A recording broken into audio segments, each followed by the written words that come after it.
A lot of students come to me saying they don't want to take a gap year because they're scared they're going to forget everything they learned, especially those in the STEM fields.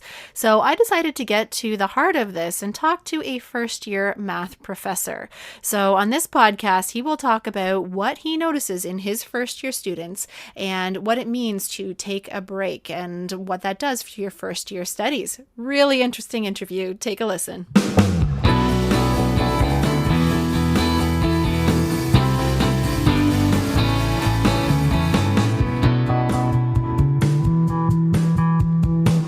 Welcome to the Gap Year Podcast, where we explore the who, what, where, when, and why of gap years.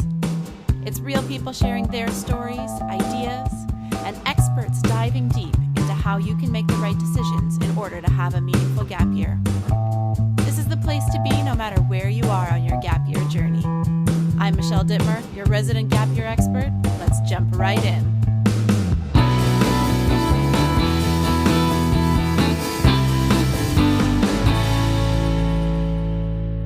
Hey there, and welcome to the Gap Year Podcast. My name is Michelle Dittmer, and I am your host and Gap Year expert. Today on the podcast, I have Andrew Skelton with me, and he is an incredible professor of mathematics at York University. He has incredible experience that he's bringing with him, teaching at all different levels, and has really spent a lot of his time focusing on supporting students in successful transitions. And so he's a perfect guest to have on the podcast today because gap years are really one method of helping people to have successful transitions. So he'll bring the university perspective to this conversation. So Andrew, thanks for joining me today. Thanks, Michelle. Thanks for having me. I hope I gave a little bit of an accurate background, but do you want to jump in and give us a little bit more context as to why we should trust you? Why are you an authority on this conversation today? I'll give a little bit of background of where I went academically. So I started off, I did my undergrad degree at Master University. I did it in math, and then I went to Teachers College. So I went to the Teachers College at the University of Ottawa, and I worked as a high school teacher for a couple of years. Before I kind of transitioned and pivoted in my career, I went back, did my master's at Brock University, did my PhD at the University of Guelph. And for the last 3 years, I've been working as a faculty member at York University. So I've been to, been or worked at 5 different universities in Southern Ontario. And for quite a bit of that time, I've worked a lot with first year students in particular. So I teach a lot of first year courses. I teach large first year calculus courses for students in programs such as health, biology, chemistry, physics, and engineering. And a lot of my research and a lot of my interest at the university level is, as you said, in the first year experience. In the transition from high school to university. There's actually a lot of people out there researching and focused on exactly this question. There's a university in the United States, the University of South Carolina. They have an entire faculty and department just dedicated to transition research and transition pedagogy. And it's incredible. I've been to some of their conferences for the last couple of years, and it's amazing to see thousands of people at a conference whose only interest is in helping students transition from high school to university. So while that transition may feel very intimidating, and it does for sure, it can be very scary and very daunting experience. I think you can, you can feel relaxed that there are people out there who have dedicated their careers and all of their time and a lot of their spare time and a lot of their energies to looking into that problem and to looking into that experience. So I'm happy to talk to you about first year university and first year transition and any questions that you or your listeners may have. That's amazing. So no, a couple takeaways there. Number one, you're a really smart cookie. Thank goodness there are people out there who like maths and numbers and things like that, and can keep the world aligned mathematically. So that's one thing that's very, very transparent and very apparent. The other thing that I think that you said that's so important for people to hear is that transitioning is hard, moving from one thing to another. The fact that there are entire people who have careers supporting this is not something that is terribly, I don't want to say natural, but it's not a simple process. We are constantly going through all sorts of transitions in our lives whenever we're moving from elementary school to high school, when we're moving from high school to post-secondary, when we're moving from living with our parents to moving out. Whatever those changes are, they're really monumental times in our lives, and it takes a lot of different skills in order to navigate those and to be not necessarily comfortable, because it's always uncomfortable, but being able to make your way through that. So talking about some of those skills, what are some of the things that you've noticed in teaching these thousands of students that helps them to be successful in that transition and in their first year? What are some of the things that they have in their toolkit that they might be able to leverage?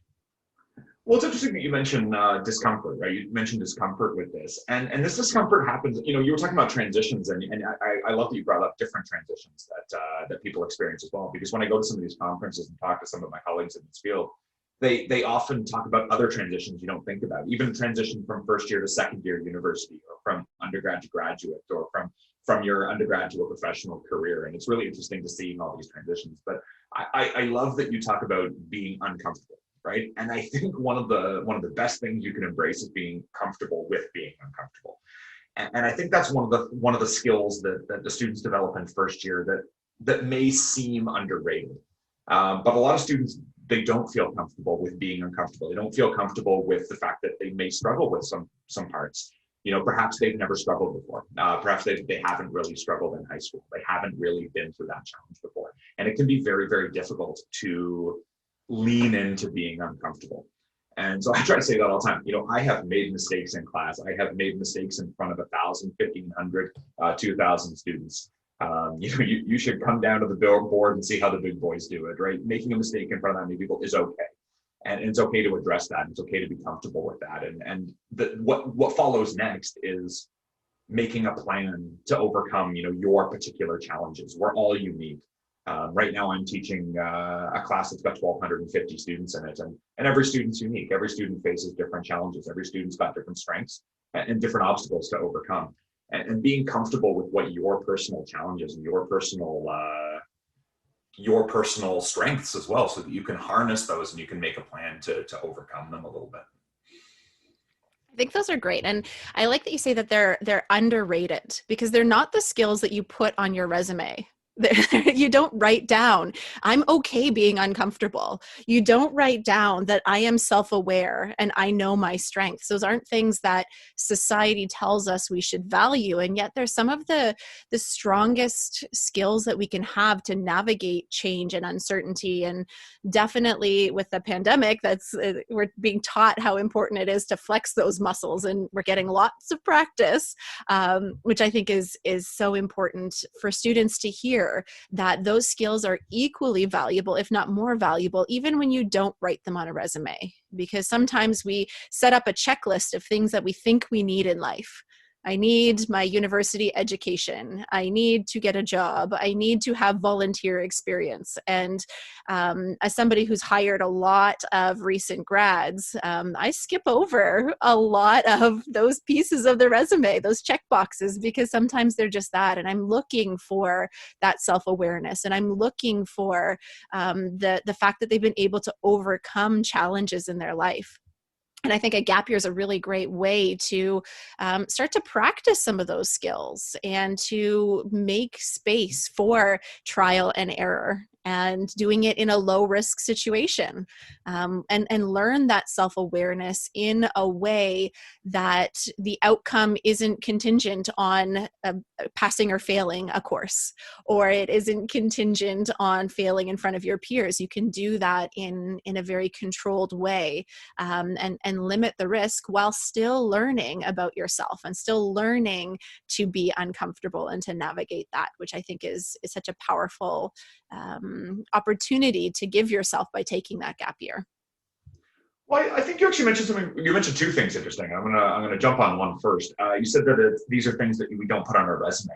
I'm actually looking at a report right now, which is really interesting. It was a list of common employability outcomes that was put together, and I've lost track of where I got this resource from, but it was drafted from a large number of sources, such as the World Economic Forum and the Ministry of Advanced Education and Skills Development and Employment and Social Development Canada. So this was all put together, and it's basically a list of common employability outcomes. It's outcomes that employers are looking for when you apply for jobs. And I think it's incredibly interesting that you even use some of the language that's on this report. They've broken it down into 26 outcomes, and 6 of them are attitudes. So 6 of them are attitudes, which is things we don't normally think of putting on a resume or talking about when we apply for a job.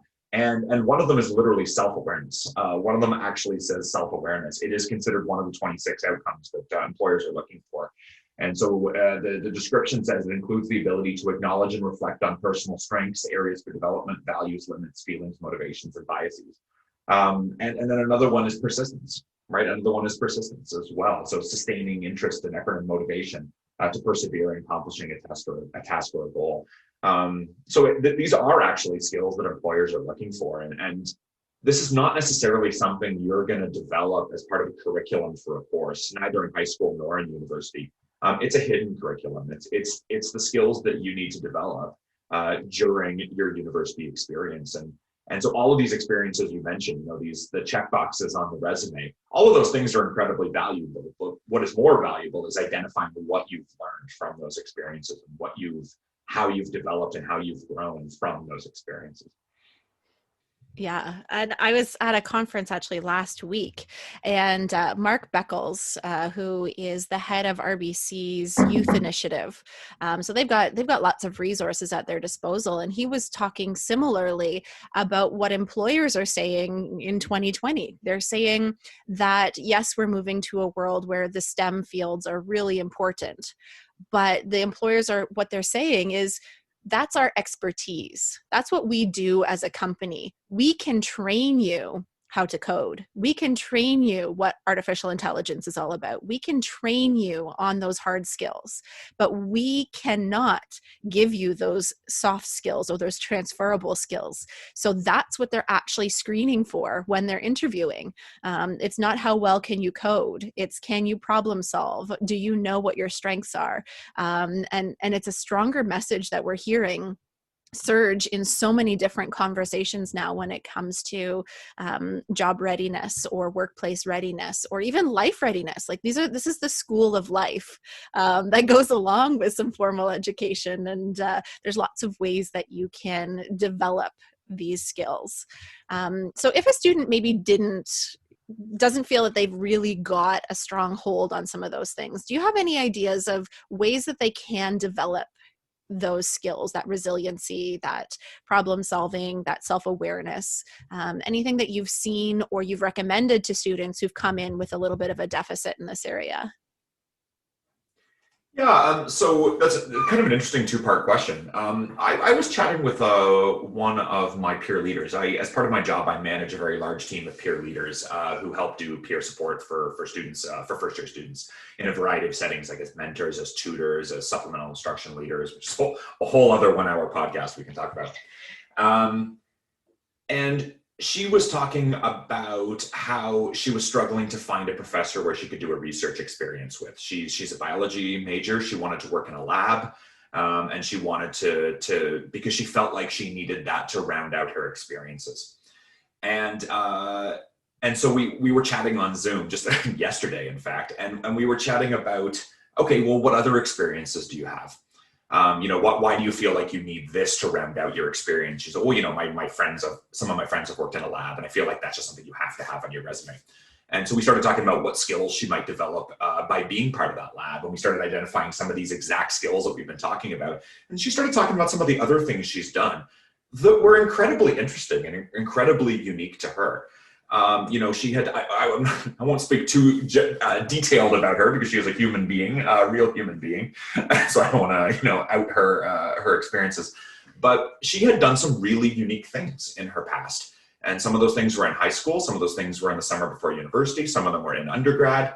And she had accomplished all those skills. She was a very well-rounded student, but she didn't know how to sell those experiences. And so she felt like maybe a similar thing to what you see when you see the resume. She felt like it was a checkbox situation, and she needed to just fill this other box without really talking about why she needed that. And it turned out, her experiences are unique to her. She's done some really cool and unique things. And so you don't have to follow a cookie cutter pattern of what other students are doing and what other students are doing in preparation for anything. And in fact, anything you can do to do something that's unique, something that's really interesting and unique, and something that interests you, because you are always going to speak more passionately about something that interests you. You're always going to do better in a course that you love than a course you don't love. You're always going to be able to be more passionate about an experience that's unique and that you feel passionate about, as opposed to something you feel like you should be doing. And so anything you can do to kind of customize this experience for yourself and is not wrong. There's nothing wrong. I think that's one thing I want to make clear. There's nothing wrong with any way that you're going to create these skills or develop these skills, just that you do, just that you find a way to do it. Yeah, and I think that unique piece is so important. My husband, he has a very generic BFA. He went to teachers college, and he worked a good variety of jobs. And in every single interview that he goes to, the interviewer skips past his education, his work experience, his volunteer opportunities, and they go to the section he calls other skills. And on there, he mentions that he trekked to base camp of Mount Everest. And every single interview talks about that. And that sets him apart because it's something unique to him. And it's something that people will remember about him. It's not just that kid or that person who got that general degree that volunteered for their 40 hours of service. There's something unique that's going to help you stick out in your interview and then in their minds as they're recalling all the applicants that they measured. So I think that's super, super valuable. Now, I'm curious if, as a first year, as somebody who's taught a lot of first year students, can you tell the difference between somebody who has taken a year off or is not coming directly out of high school versus somebody who came directly? Is there anything that you've noticed in patterns in their behavior, in their academic performance, or do they just blend in with everyone else? I think my yes and no. I would say no. Objectively, I can't. Right? Objectively, I can't tell the difference between someone who's taken a year off from school and who hasn't, because I often find there's very little difference in knowledge levels when students enter a first year class. Obviously, students are different. Some students remember more, and some students remember less. But I would say in terms of just like the knowledge background that they're coming into the first year class with, there's very little spread. There's very little variability in what I see. But there's a huge variability in how the students can harness that knowledge and how the students can apply that knowledge and how they can retain it and how they can recall it and use it in unfamiliar settings. And that comes back to skills again. So I really do think that there's a massive difference in skills development as students head into university. So, as part of my first year class, students have to complete a bunch of activities and modules as university preparation. In the United States, a lot of universities have what's called a first year seminar. And a first year seminar is a credit course. So the students are getting course credit for it. And it's a course on university life skills, on just life skills, university skills, study skills, all sorts of different habits. Unfortunately, that's not common in Canada. So a lot of the push right now has been to find ways to integrate this into the curriculum in first year and into their orientation and into their formal orientation at the university. And so students have to do modules where they have to reflect on, for example, their procrastination. We're all procrastinators. Let's not kid ourselves. Not me. I don't know what you're talking about. Not me either. But we are certainly procrastinators. But what we've learned maybe as adults and as people who've been through it is we know when to procrastinate on something and when not to, when something is urgent, when something has high consequences, when it doesn't, how to prioritize things. Maybe we haven't learned that, but I think we have learned some of those skills. Whereas I think a lot of first year students don't know how to do that. They don't know what to prioritize, what not to prioritize, when to procrastinate, when not to procrastinate, or even just how to manage their time. So we talk about time management techniques. I often find I'm surprised at how many students their first thing isn't just to make a big calendar of all 5 of their courses and all the things that are due and just have that up on the wall. That's something that we have to learn. And I think doing doing something and working somewhere between high school and university helps you learn some of these skills. Maybe you're working on a project and you have to manage the project and manage your time as part of that year. And that's going to set you apart in terms of these raw skills that you need coming in, because a lot of students don't have those skills, or even skills on note taking, how to take notes in class. That is somehow that, and that's not through no fault. I mean, this is just life. I mean, we don't expect students to enter first year university with perfect professional skills. That's certainly an unreasonable expectation. But it's something that they have to develop as part of their university experience. So even just taking a note where you write the date that note was taken, so that when you have to look up something later, you've got that organization. These are these small skills. And so these are the small skills. How do you pick those up? Whether you do it kind of trial by fire in first year university, or whether you've picked that up through an experience beforehand, I think would set you apart. So kind of my long-winded answer to your question. Can I objectively tell the difference between a student who's done a gap year? No, I cannot. Can I tell the difference between a student who's had experiences developing some of these life and study skills versus a student who has not? At 100%. Absolutely, I can tell the difference. And I think that's a really important message for parents and for students to hear, because a lot of, especially in like the harder sciences, a lot of people say, well, I'm going to forget all of my math skills. Like I took calculus in first semester, and then it's going to be like 2 years since I've taken calculus, and I'm just going to forget everything. So I need to go right now before that knowledge disappears out of my brain, which I think is definitely like a legitimate fear, but it's also, you have to trust yourself that you have the ability to learn. And in first year, they are going to help you continue on that learning journey. So yes, it will build on stuff, but it's like riding a bicycle. You've been a student for however many years, and you can learn, and you will pick up those things. And if you forget how to integrate that particular function or whatever, I'm using math terms. I hope I'm using them rightly. Perfect. If you forget that particular skill, you know how to go back and learn that. And but you also will have all of these other skills that you've been talking about in order to make sure that you are successful in your year. So I think that's really great. The other thing that I hear that people are scared of is that they're going to like be a year older than their peers. And that's going to be weird, because your whole life you've been put with somebody based on your birth year.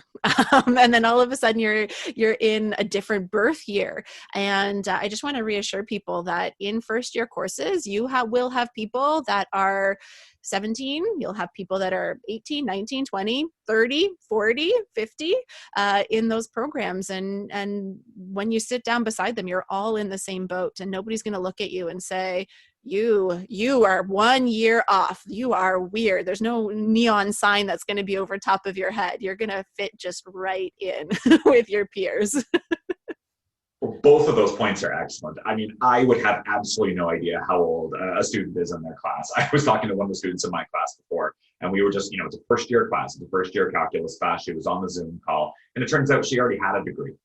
She had a second degree already under her belt. And unless she had said that, I don't necessarily would have known that just talking about math content, right? Unless we had gotten into a conversation, I would not have known that.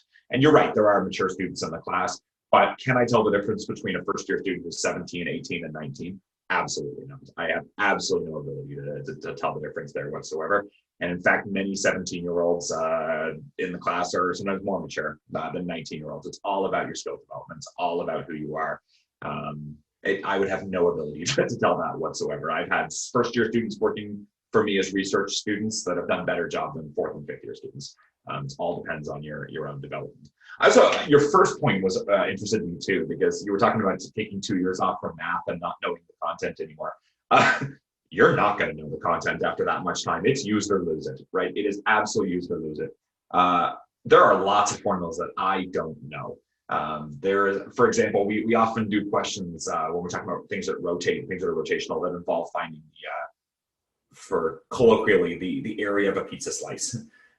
So the how much area a slice of pizza takes up in a circle. And I cannot for the life of me remember that formula. My brain just simply can't retain it. But I know how to come up with it real fast. I know the skills. I know what I'm looking for. I know this problem solving strategy to come up with it. And I can come up with that formula in 10 seconds just with this quick piece of paper or some thought. And that's what I tell the students as well. Like, the more tools you have at your disposal, you don't have to have all that material memorized. So in terms of, how much content do you remember? How much knowledge do you remember when you enter first year? Everyone is in the same boat. And the answer is not much. The difference is how quickly, how strongly you knew it. Was it a memorization thing? If it was a memorization, if you're memorizing the unit circle, I'm using that as a math example for you there, Michelle. Thanks. If you're memorizing the unit circle, that's gone. That information's gone when you leave the test because you were memorizing it. You didn't really understand it. Whereas if you learn the procedure for how it was generated, then that information will come back to you when you need it. That information will come back. So when I'm talking about, knowledge versus skills development, how quickly you can harness that information, how quickly it comes back to you when you need it, that's the difference. That's the difference in a student that thrives versus a student that struggles at university is how quickly, and that comes back to all the skills that you have. I hate this phrase, but air quotes, soft skills, right? The what did you call transferable skills, right? The study skills, the life skills that you have in order to be able to get that information back, because I can guarantee you that information's gone. When I teach a class that I haven't taught in a while, I have to relearn the material sometimes. But what I don't have to relearn is the problem solving strategies, the techniques, the theory that's underpinning it, the understanding and the knowledge. I may forget some specific details because that's how the human brain works, but I don't forget the crux of it all, right? The fundamental nature of it all. So I thought that was interesting that you remembered that you mentioned that.